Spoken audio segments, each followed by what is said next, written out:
O texto, queridos, Tiago, capítulo 1, do versículo 5 ao versículo 8, diz o seguinte: se, porém, algum de vós necessita de sabedoria, peça a Deus, que a todos dá liberalmente e nada lhes impropera, e ser-lhe-á concedida. Peça-a, porém, com fé, em nada duvidando, pois o que duvida é semelhante à onda do mar, impelida e agitada pelo vento. Não suponha esse homem que alcançará do Senhor alguma coisa. Homem de ânimo dobre, inconstante em todos os seus caminhos. Amém? Meus queridos, a continuidade da mensagem que iniciamos domingo passado, através da carta de Tiago, nós estaremos falando nessa noite, através dos versículos que nós acabamos de ler, dos 5 ao 8.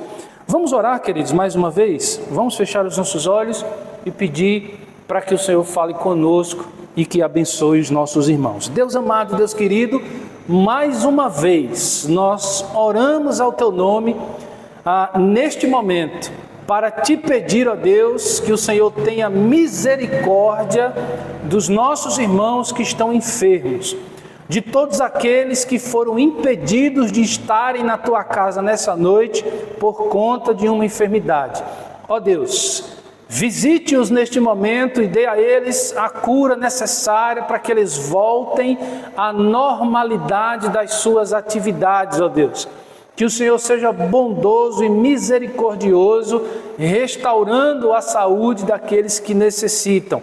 Nós estamos te apresentando especialmente os nossos irmãos, mas também estendemos a nossa oração para todo aquele que neste momento precisa da tua cura, em nome de Jesus. Porque nós sabemos que se o Senhor quiser, basta que o Senhor queira e todo aquele será curado em nome de Jesus. Por isso, ó Deus, te apresentamos os nossos irmãos, como também aqueles que estão viajando, que o Senhor esteja com eles neste momento. Nós também queremos te pedir que o Senhor nos abençoe, nos confronte, nos alimente em nome de Jesus. Que cada um de nós compreendamos de maneira simples, clara e objetiva a tua palavra nessa noite, em nome de Jesus. Amém. Hoje trata-se do dia do Senhor. Estamos no culto solene e este é o momento mais importante onde o Senhor falará conosco. Por isso, queridos, eu quero pedir a sua atenção para o texto bíblico, os versículos que nós lemos, Tiago capítulo 1, do versículo 5 ao versículo 8, principalmente você que ouviu a primeira parte no domingo passado, para que você tenha uma compreensão maior, uma continuidade maior, através dos versículos que estaremos falando nessa noite.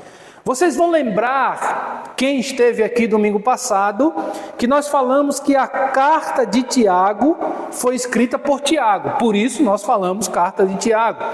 Mas nós falamos também que esse Tiago era irmão de Jesus, irmão, filho de Maria, filho de José. Mas este Tiago não foi um apóstolo, porque você vai ver, por exemplo, em Mateus capítulo 10, na lista dos apóstolos você vai encontrar um chamado Tiago, mas não é esse aqui é o irmão de Jesus. Tá? Ainda que Paulo fale sobre este Tiago em Gálatas 1,19, mencionando-os junto com os 12, mas ali Paulo não está dizendo que este Tiago era um dos apóstolos, e sim que ele andava com os apóstolos, certo? Nós falamos também, queridos, que esta carta de Tiago se encontra no grupo que nós chamamos de cartas gerais, ou seja, é uma carta que foi escrita para a igreja como um todo, e não uma carta específica para um grupo de cristãos, como por exemplo, a carta aos Gálatas, a carta aos Efésios, a carta aos Romanos. A carta de Tiago ela é diferente, ela é uma carta geral para todo o povo de Deus, certo? E ali, queridos, nós também falamos domingo passado que esta carta de Tiago, ela tem basicamente 3 assuntos que Tiago está tratando em toda a sua carta. O primeiro assunto é a perseverança no sofrimento. O segundo assunto é a vida cristã responsável. E o terceiro assunto é a prática da lei. Então, Tiago nos ensina na sua carta que nós precisamos suportar os sofrimentos. E nós falamos um pouco sobre como suportar esses sofrimentos domingo passado. Mas durante a exposição dessa carta nós falaremos mais vezes. Tiago também nos ensina nessa carta que nós precisamos ser cristãos responsáveis. Nós precisamos ser cidadãos exemplares, nós precisamos ser pessoas exemplares onde quer que nós estejamos, dentro e fora da igreja.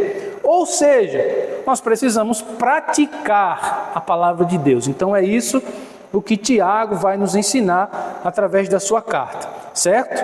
Hoje, a partir do versículo 5, nós vamos destacar aqui, queridos, 2 pontos onde nós trabalharemos naquilo que Tiago deixou para nós registrado na palavra de Deus.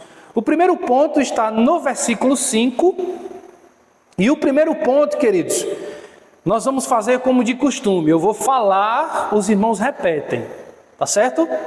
Então, primeiro ponto, eu falo, os irmãos repetem. Digam assim: Deus nos chamou para sermos sábios.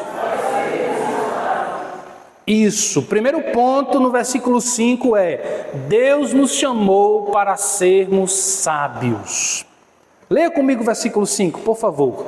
Se, porém, algum de vós necessita de sabedoria, peça a Deus, que a todos dá liberalmente, e nada lhes impropera, ou seja, e nada lhes impede, e ser-lhe-á concedida. Certo? Versículo 5, queridos. Deus nos chamou para sermos salvos. Quando nós identificamos esse ponto, nós estamos falando do seguinte: o reino de Deus é um lugar para pessoas inteligentes. Veja que coisa interessante. O reino de Deus é um lugar para pessoas inteligentes. O texto, queridos, não está dizendo que todos precisam ser formados em teologia, por exemplo. Não é isso que o texto diz. O texto não diz que todos precisam ser mestres. Por exemplo, nós temos aqui entre nós alguns mestres, alguns professores de escola bíblica. Mas isso não quer dizer que todos que fazem parte do reino de Deus precisam ser mestres. Não é isso que o texto está dizendo. O texto nos diz o seguinte, que sabedoria é o elemento básico da vida do crente. O que Tiago está tratando aqui para a igreja é o seguinte, que a coisa mais básica na vida daquele que foi salvo pelo sangue de Jesus é ser sábio. Então nós precisamos receber este conselho e praticar, buscar a sabedoria. Isso é muito importante. O que o texto está dizendo é que sabedoria é a única coisa que Deus dá sem nenhum impedimento. Por quê? Porque qualquer outra coisa que nós pedimos a Deus, Ele concede se Ele quiser. Mas o texto está dizendo, no versículo 5 de Tiago 1, que sabedoria é um elemento que Deus dá liberalmente, que não impede a ninguém. Por quê? Porque sabedoria é a base da vida cristã. A sabedoria é a base da vida como um todo. Por isso que Deus não nega sabedoria para ninguém. Por isso, queridos, o primeiro ponto que nós estamos falando aqui é que Deus nos chamou para sermos sábios. Isso é muito importante. Diante disso, não há desculpas para que o crente não seja sábio. Porque se você não sabia disso, agora você está sabendo pela palavra de Deus que sabedoria é o elemento básico da vida do crente e é algo que Deus não nega. Agora que você sabe disso, não há desculpa para não ser sábio. Por quê? Porque agora você sabe que se você orar a Deus e pedir a Ele sabedoria, Ele vai dar. Pode ser que você não se torne um Salomão.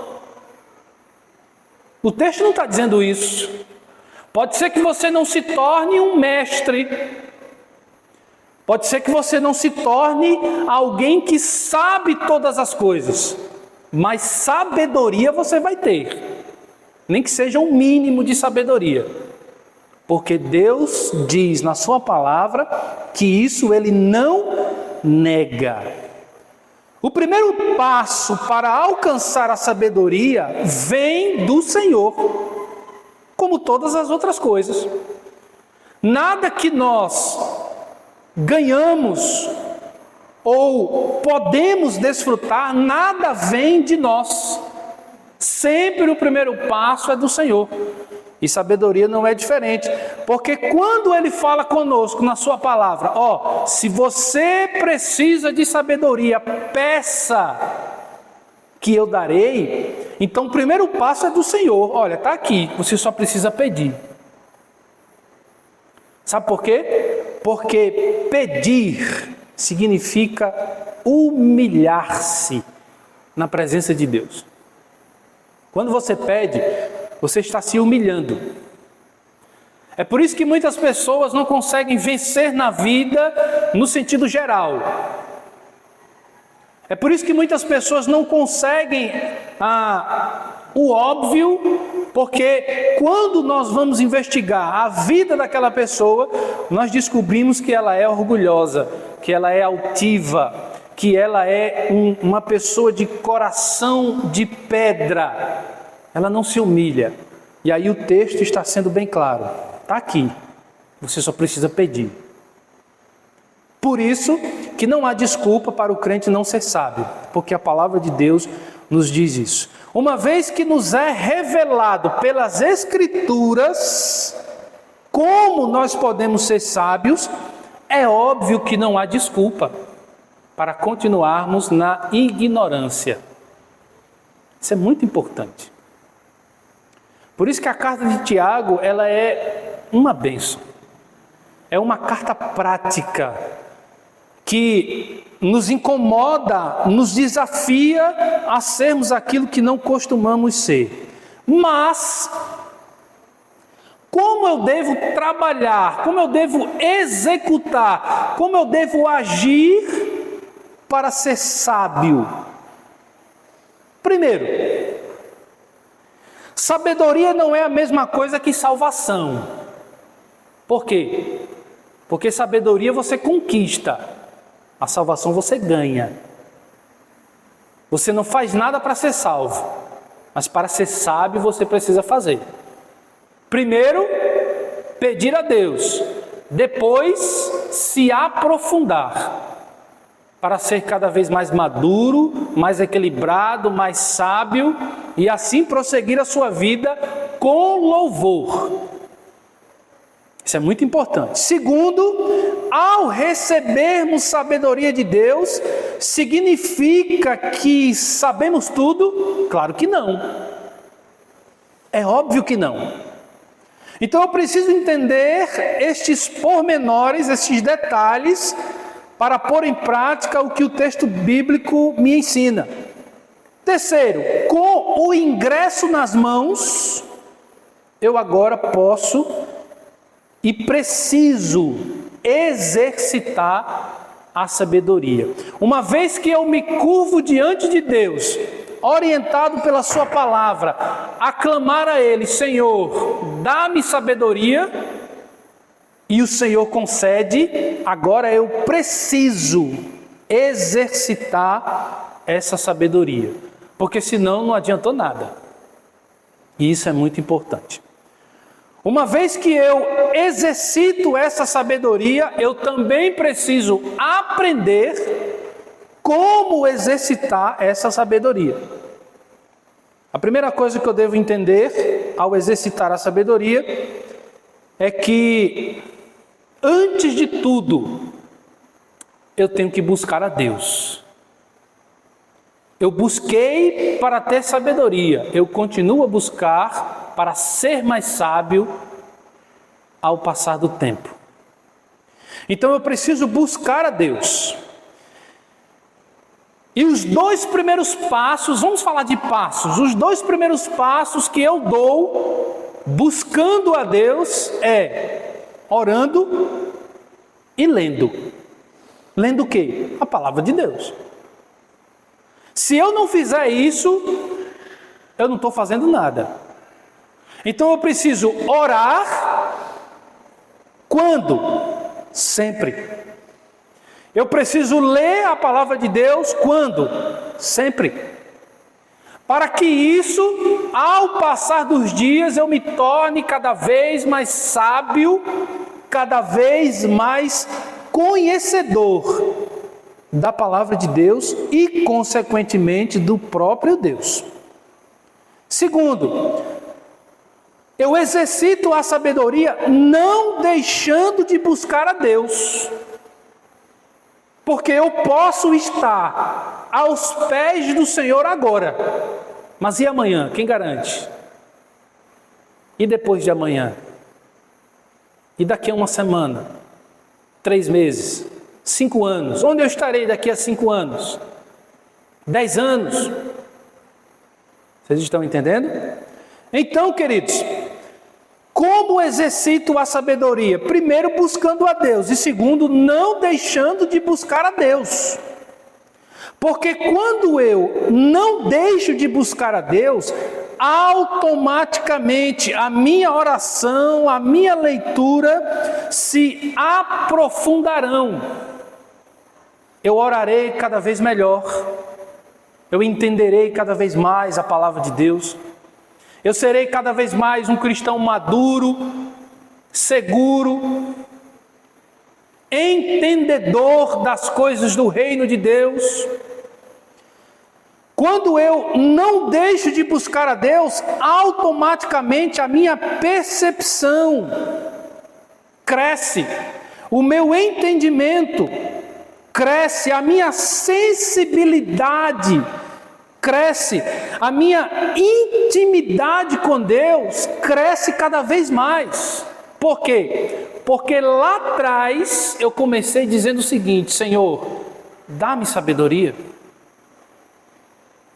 Quando eu não deixo de buscar a Deus, automaticamente eu saberei responder biblicamente para mim mesmo. E agora, o que é que eu devo fazer? Qual decisão eu tenho que tomar?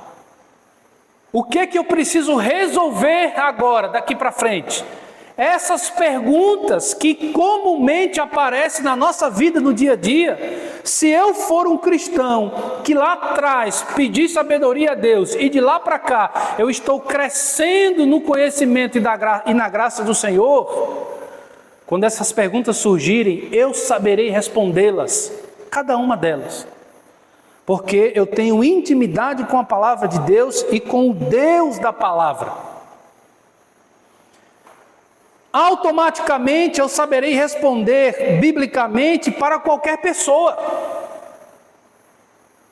Qualquer pessoa que vir a mim e perguntar sobre o reino de Deus, dificilmente eu não vou saber responder. Por quê?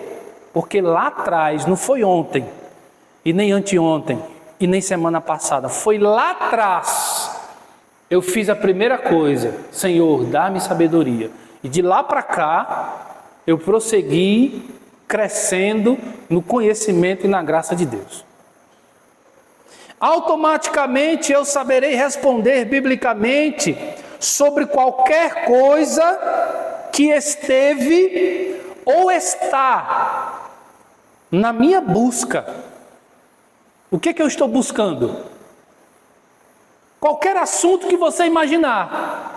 Eu quero formar uma família. Isso que eu estou buscando, eu vou saber fazer de acordo com a palavra de Deus, porque lá atrás eu pedi sabedoria e recebi e exercitei. Outra coisa, outro exemplo, eu preciso montar uma empresa. Como eu vou fazer de uma maneira que Deus seja glorificado? Eu vou saber responder, porque eu tenho intimidade com Deus. Então, queridos, automaticamente eu vou saber responder biblicamente sobre qualquer coisa que esteve ou está na minha busca. Qual curso eu vou me formar? O que eu vou ser daqui para frente?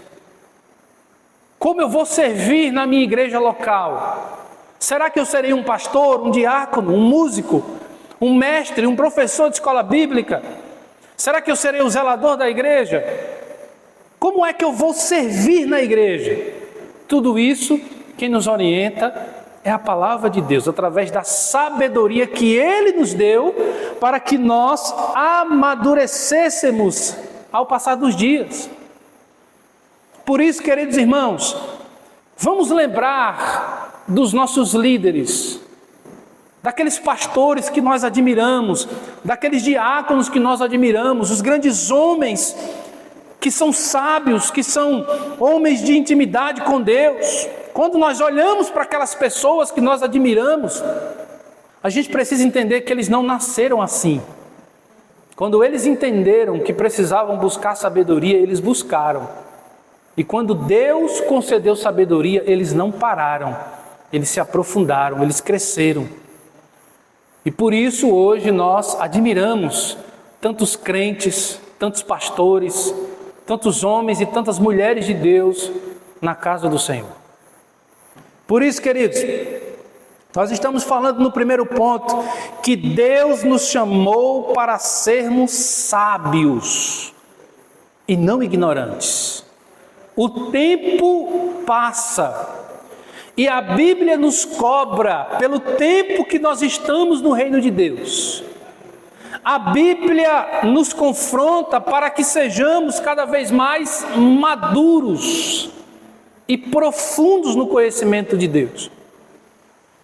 Para que a gente não fale besteira, para que a gente não faça besteira, para que a gente não seja raso, para que a gente não seja cristãos vazios. Pelo contrário, para que sejamos cristãos cheios do Espírito de Deus, cheios da palavra de Deus, para que saibamos, pela orientação da lei do Senhor, a nos comportarmos onde quer que nós estejamos. Tudo isso tem a ver com a sabedoria, que é o elemento básico da vida do cristão, que Deus não nega para ninguém. Eu já ouvi vários cristãos chegarem para mim e dizer: pastor, eu queria ter uma sensibilidade que o senhor tem, que aquele irmão tem, que aquela irmã tem, de saber as coisas com facilidade. Eu sempre digo para essas pessoas: não tem segredo. O segredo não é segredo nenhum, é algo revelado nas Escrituras claramente. Peça sabedoria a Deus e busque o Senhor, porque você chega lá tão sábio quanto qualquer um de nós, e às vezes até mais sábio do que nós. Amém? Deus nos chamou para sermos sábios, queridos. No Evangelho de Mateus, capítulo 7, versículos 7 e 8, você vai lembrar desse texto. Jesus diz assim: peçam e lhes será dado, busquem e acharão, batam e a porta se abrirá. O que Jesus está falando aqui, queridos, não é uma palavra aleatória.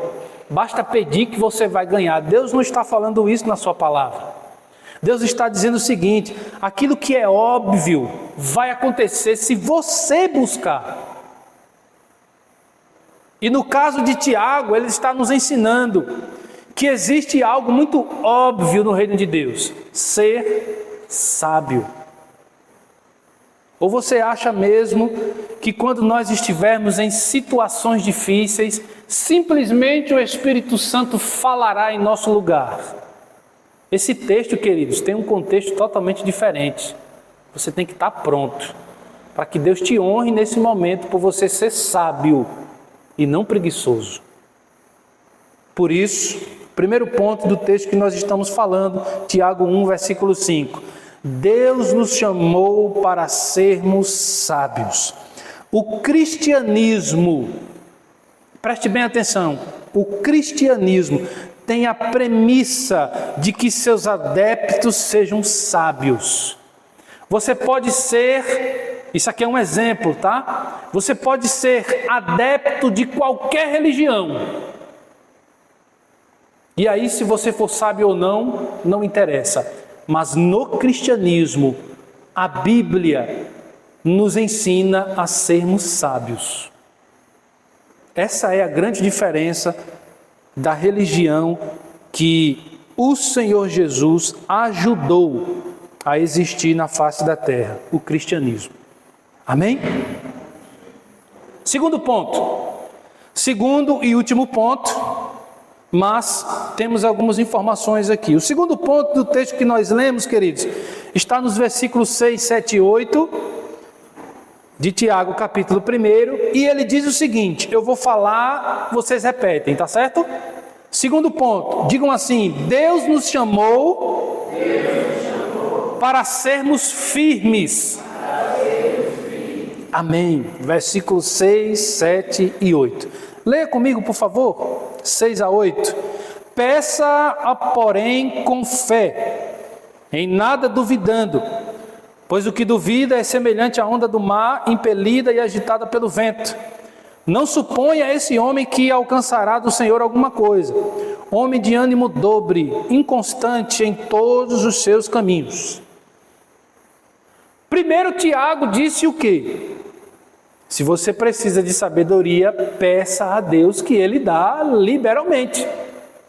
E agora ele está dizendo o seguinte, mas se você pedir, peça com fé e não duvidando.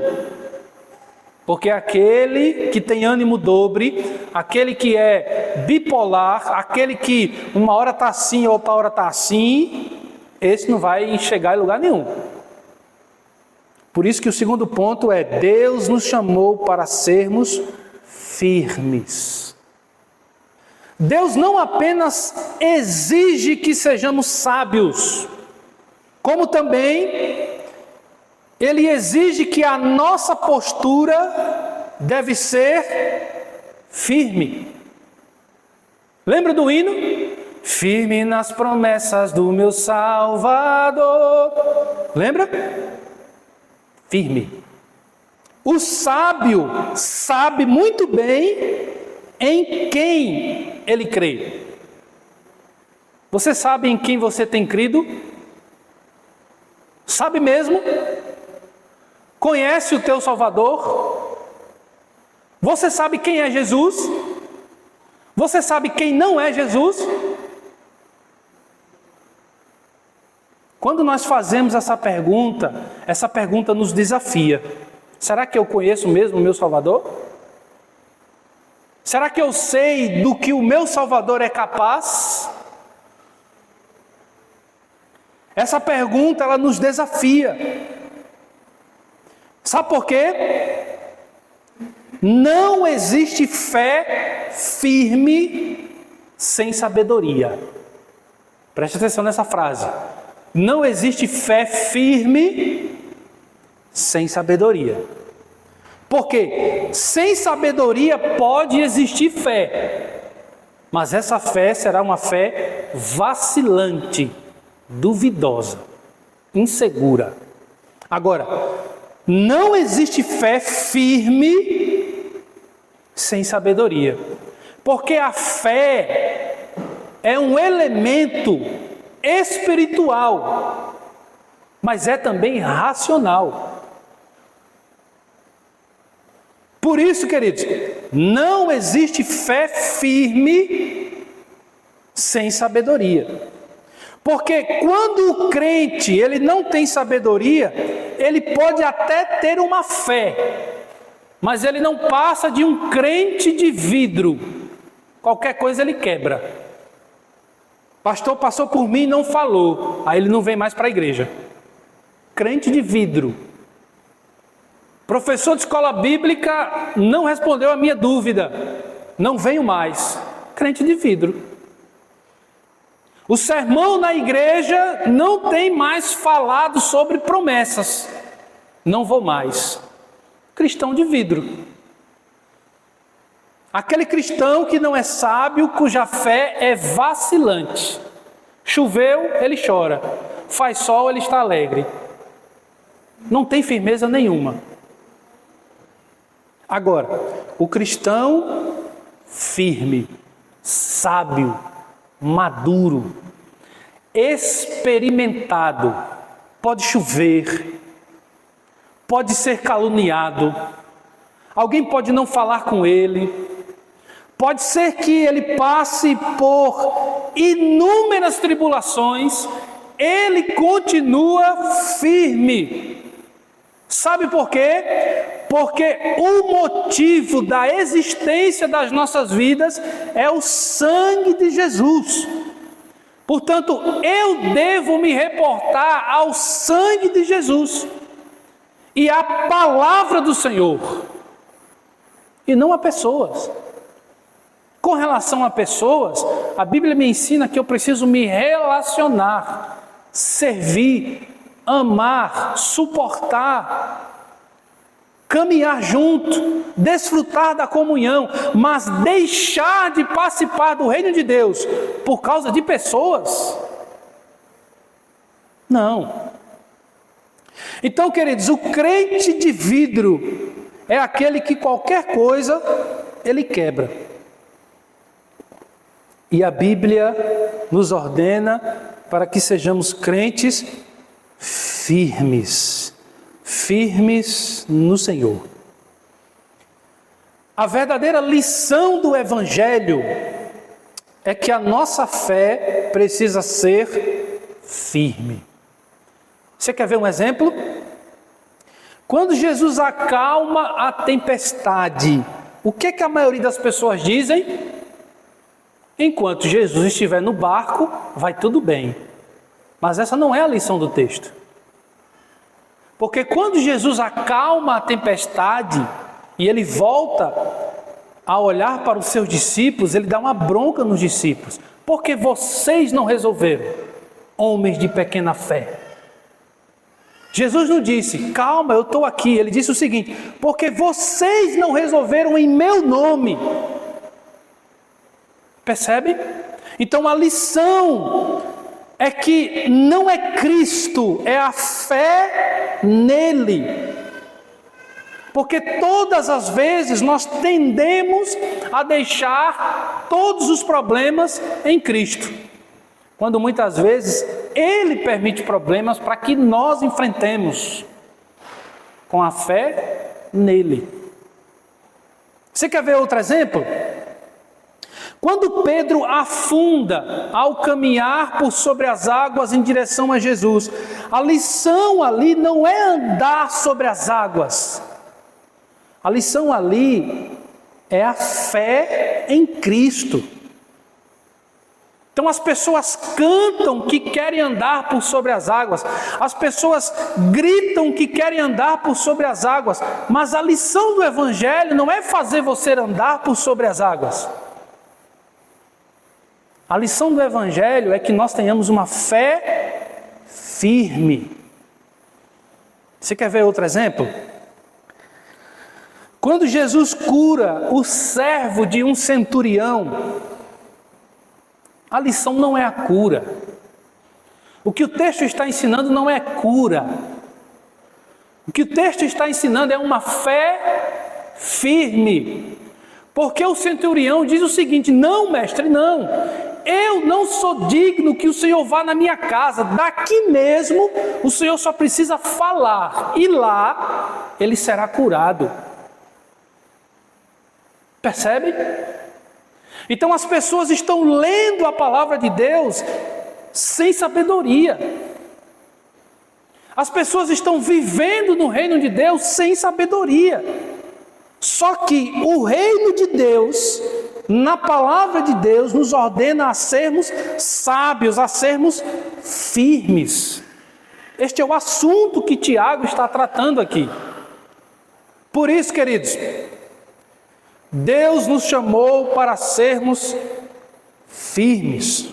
Contudo, porém, crer em Cristo independe de alcançar algo. A Bíblia não nos ensina a crermos em Cristo porque teremos algo. Não. A Bíblia nos ensina a crermos em Cristo porque teremos a Cristo e não o que Ele pode fazer. Se Jesus não acalmasse a tempestade, Ele continuaria sendo Deus. Se Jesus não andasse por sobre as águas, Ele continuaria sendo Deus. Se Jesus não curasse o servo do centurião, Ele continuaria sendo Deus. Se Jesus não ressuscitasse Lázaro, a filha de Jairo, Ele continuaria sendo Deus. Essa é a lição do Evangelho. Nós não fomos chamados, eleitos pelo Senhor, para crermos em coisas que Ele pode fazer. Nós somos chamados para sermos sábios e firmes no Senhor. Essa é a diferença. Sabe por quê? Porque enquanto cantam por aí que hoje o meu milagre vai chegar, e se ele não chegar? Porque ele pode não chegar. Já Cristo sempre está conosco. Amém? A lição de fato não é o feito, não é aquilo que Deus faz, mas o poder de Deus nas nossas vidas. É por isso que nós já falamos aqui na PIB Viçosa que o segredo não é a cruz, o segredo é quem passou pela cruz. Não é um objeto, é uma pessoa que morreu naquela cruz. Este é o segredo. Crer no Todo-Poderoso garante que seremos firmes. Leia comigo o versículo 6. Peça, porém, com fé, em nada duvidando, pois o que duvida é semelhante à onda do mar, impelida e agitada pelo vento. Ora, se aquele que duvida é semelhante à onda do mar, que vai para lá e vem para cá, vai para lá e vem para cá, aquele que é firme, quem leva ele? Ninguém. A tempestade passa e ele continua lá, firme na rocha que é Jesus. Crer no Todo-Poderoso garante que receberemos algo. Versículos 7 e 8, leia comigo. No entanto, não suponha esse homem que alcançará do Senhor alguma coisa, porque ele é homem de ânimo dobre, ou seja, ele é bipolar, ele chora e ri ao mesmo tempo, ele é de vidro, é uma casca de ovo, qualquer coisa quebra, esse não vai receber nada. Agora, aquele que está firme no Senhor, ele recebe o Senhor. E por consequência, as bênçãos do Senhor. Queridos, pode não ser o que pedimos. Aquilo que nós pedimos a Deus, sábios, firmes no Senhor. Senhor, está aqui o meu pedido. Pode ser que o que nós recebamos não seja o que pedimos, mas certamente será o que não imaginamos. E muito melhor. O que não imaginamos pode continuar sendo o que não queríamos. Porque sempre tem o crente resmungão. Ele pede uma coisa, Deus dá 10 e ele reclama. Só que tem uma coisa, aquilo que Deus dá, independentemente do que nós queríamos, glorifica a Deus e nos edifica. Essa é a lição do Evangelho. Pastor, eu estou há 300 anos orando em um propósito. Isso não garante que vai acontecer. O que garante que vai acontecer é se estiver no propósito de Deus. Agora, o fato de você estar pedindo a Deus há anos, isso está moldando você. Isso está fazendo você crescer em intimidade com Deus. E lá na frente, supondo que Deus não faça o que você pediu, você não vai nem esquentar com isso. Você vai olhar e vai dizer: Senhor, muito obrigado por todos esses anos que eu estive na Tua presença. Pouco importa se o Senhor não fez o que eu te pedi há 30, 50 anos. Mas que bom que eu estive todo esse tempo na Tua presença. O homem de ânimo dobre, ou seja, bipolar, inseguro, duvidoso, ele não receberá nada. Porque ele não é sábio, ele não é firme. Ele é vazio. Ao contrário daquele que vive nas tribulações. O que foi que nós falamos domingo passado? Relembre comigo o versículo 2. Está aí. Olha aí. Meus irmãos, tende por motivo de toda alegria o passardes por várias provações. Amém? Por isso, queridos, o homem de ânimo dobre não receberá nada, ao contrário daquele que vive nas tribulações, firme e seguro no Senhor. Mas isso é assunto para o próximo domingo, quando nós falaremos do versículo 9 ao versículo 11.